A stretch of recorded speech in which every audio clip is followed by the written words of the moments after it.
Hello, third grade families. It's Miss Nell back with you. Some things I wanted to share with you today.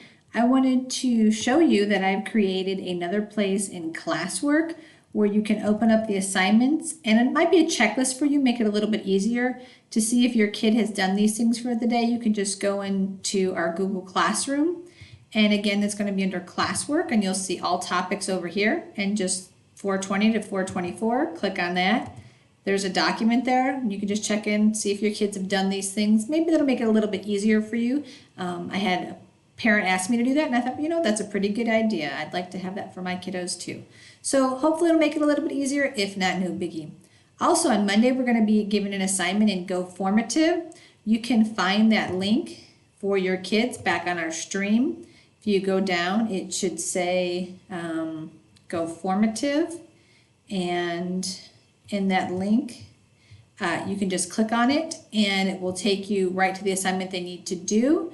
And if it asks for their first name and last name, definitely do that.